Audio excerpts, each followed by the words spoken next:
Well, good morning everybody, welcome back to another film. As you can hear by the traffic, I've literally just left the van, and if you didn't watch last time's film, I urge you to go back and watch that before you watch this one. Otherwise this one might just not make a huge amount of sense.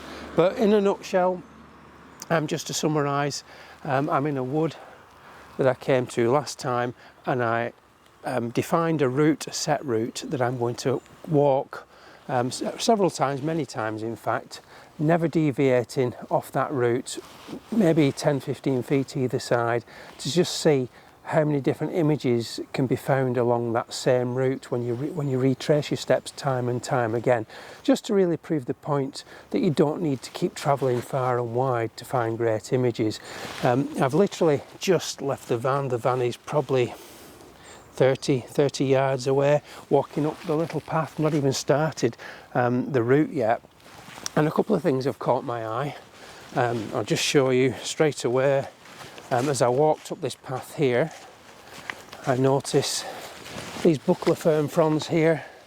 If I can just zoom in, catching the light there against the background, I thought they were quite nice. Just sharpen that up a little bit there.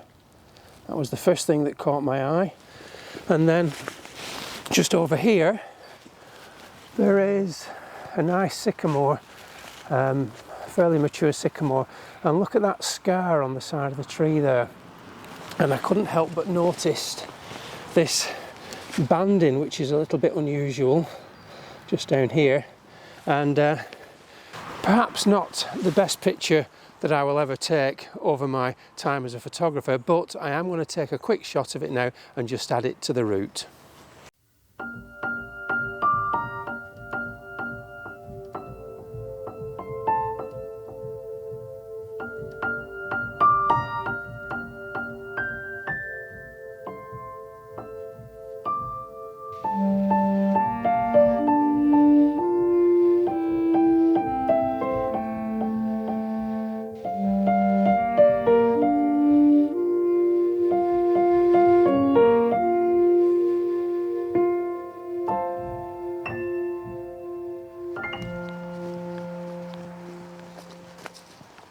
So the last time I was here, this is the start of the route. I went in that direction, which is clockwise. This time I'm going to make a change and I'm going to go anti-clockwise. Whilst I do make a point of looking round and stopping and turning round whilst I'm doing my photo walks, I still think that when you walk in a different direction, you're almost certainly going to pick up more than you would than if you just stopped occasionally at different locations and looked around. So that's the point in this, is to keep cycling the route in different directions over the different times of year. Different weather conditions all make for opportunities to find new subjects. So we're right on the cusp of the autumn period, but many of the leaves, certainly the beech leaves, which are notoriously good for autumn colour, have pretty much still got to change as yet. So whilst there is some autumn colour around, there's not a huge amount of it. So let's see what turns up.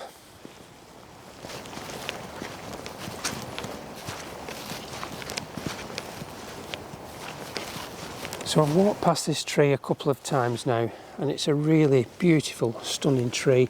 It's got these lovely big limbs coming out to the side, and just look at the light catching those almost fingers at the bottom there, the roots coming out to the ground, giving it strength. I walk round and you can see this big old limb to the right, and that's balanced out by this limb on the left. Really enormous character tree, and I haven't photographed it yet simply because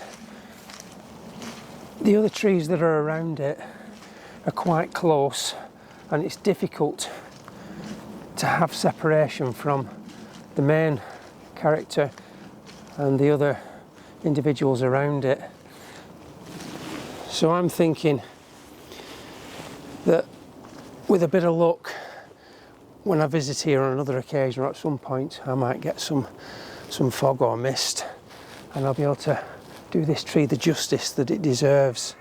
It's clearly been here longer than many of the other trees that are in the wood, because I mean you can see its size. Lots of young regrowth in this wood, but there are specimens like this dotted around, but not many on my route. So fingers crossed for a future visit that I'll be able to get a nice shot of this tree. Stunning, really beautiful, grand old beech tree. But for today I'll have to leave it alone and continue on my walk.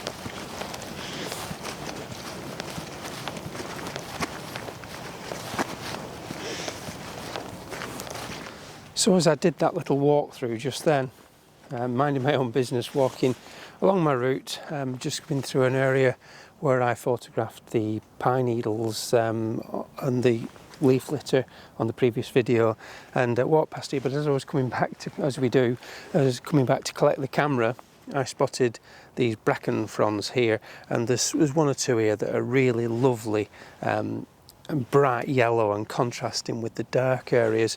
My first idea was to just focus on, there's two here which are really nice, and they're vertical, they're nice and straight.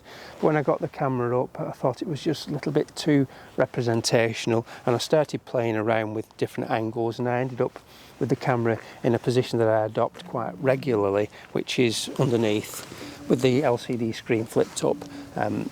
Very, very shallow depth of field, f4 in this case with the 120 macro, just moving it around, trying to find the different positions. And I'll just show you on the back of the camera now the shot that I've arrived at, which I really, really like. It's completely artistic, it's the sort of thing that I love, and just looking at these fern fronds here, you would never believe that the image was taken at this location. So I'll just get you a little view of that now, and then I'll put it on screen. So this is where the whole sequence started, and as you can see, this was the basis of an idea, and I thought maybe I could just get this little tip sharp and the rest out of focus, but I didn't like it. I thought it was a little bit too easy, a bit too plain, and it didn't really hold together, your eyes bouncing from one side to the other, and I didn't really feel it. So I moved on, started exploring with more abstract. That's just too abstract for my liking, as is that. And then I hit on this as an idea, and I really like this soft out of focus dark area here, and the mood that you get around the frond just there. And then I started playing around with that, and then eventually I couldn't get what I wanted and I lost it, and I ended up playing around with this one here, which I sort of liked, but I couldn't get it to feel like it was very artistic in the way that it presented itself. So I then set about trying to find my original frond. I'm not sure whether I found the right one, but I certainly found one that was very similar. It may be the same one, but this I really like, and I've got a couple of variations of this. That one is a little bit too far over to the right hand side, there's too much negative space on the left, as is that one. I quite like that one, but again there's more negative space on the right, and the ferns sort of moving out of the frame rather than travelling into it. I think it's probably going to be somewhere around about that one there. Looks absolutely perfect for me, and that's the shot that I'm going to put on in a second. If you want the information for that image, it's taken at 400 of a second, f4 at 400 ISO, and it's taken with a 120mm macro lens. So I'll put that shot on now.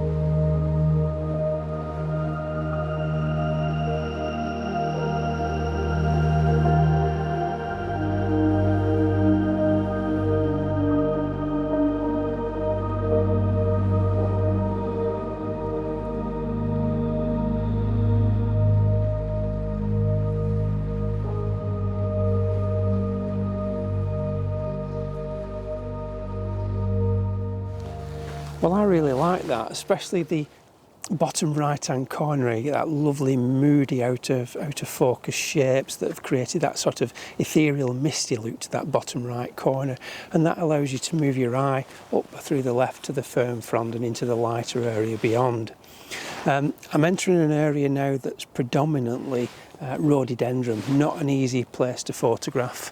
I'm not sure whether I'll get anything in this part of the route, but I feel like I'm doing all right so far. I've got 2 images. Obviously the first one wasn't part of the route, but I'm certainly counting it as an image for today. So I'll go into this area now of deep dark rhododendrons and see if there's anything, any possibilities in here. But I've probably only covered about a third of the route so far, so there's still plenty to go at, and hopefully we'll find something in here that might just surprise me.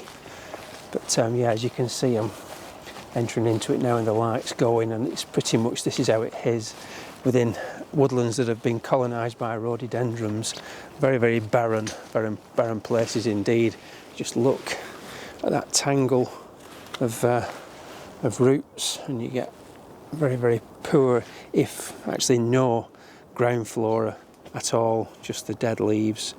And maybe that's where the next image just may well lie. I do like the way you get all these tangles of tree stems, branches, and you can see all the, because it's so dark in here, all the mosses have colonised the branches. So there are opportunities, you've just got to look for them. And I particularly like the mosses, the way the light is filtering through the canopy and just picking light up on the edges of them there. There's always something if you're prepared to look for it. So I've just got a bit of a move on, not because I necessarily couldn't find anything in amongst the rhododendrons, but I wanted to spend a bit of time this week exploring this part of the woodland, which is on the other side of the hill. Now, if you watched last week's video, and again, if you haven't, yeah, you should probably go and watch that first. This part of the wood was where I got pretty chilly, and I had to speed up and walk through at quite a pace, and I really didn't pay any attention to any of the features or points of interest as I was moving through it. So I'm going to spend the rest of my morning looking through this little section here.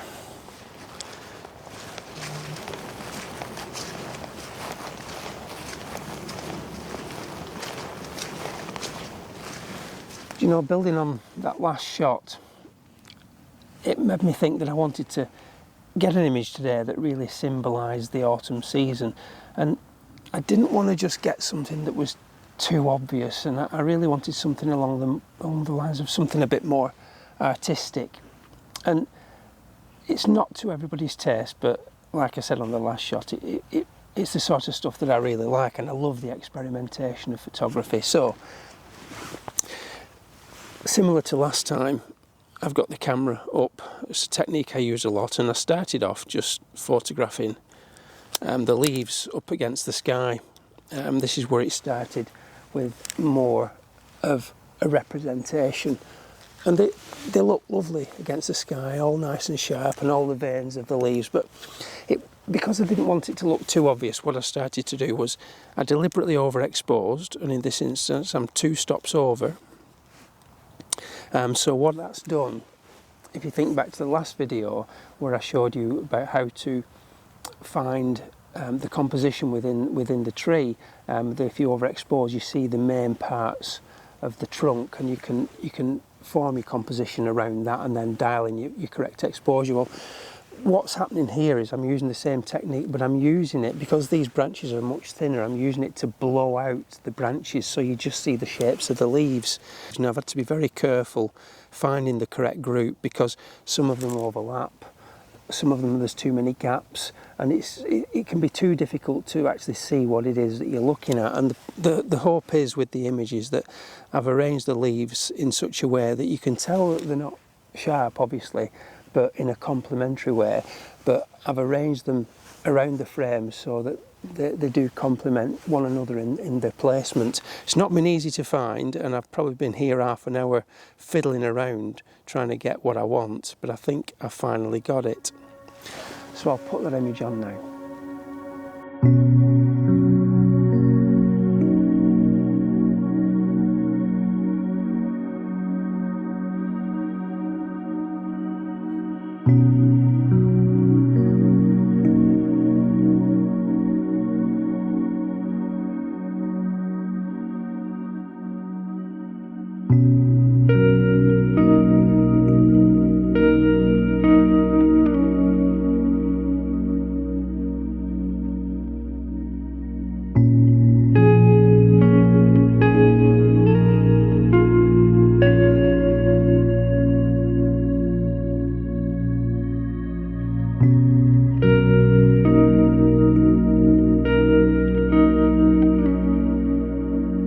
I sincerely hope you liked that shot.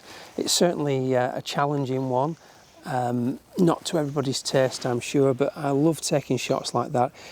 Images like that really challenge me as a photographer. It stops me stagnating, and it ensures that I continue to experiment with my images. Not everyone is a great shot, but unless you try these things, you just never grow, I don't think. So I would definitely advocate experimentation in photography, but in terms of that one that I've just taken, please let me know in the comments below what you think of that image. So I'm going to leave it there. I'll put all the images on again in just a second. I'm also going to put the map on again as I did last time. I'll put a quick map up showing today's image locations, and then I'll follow that with another map showing all the images as they are on collectively.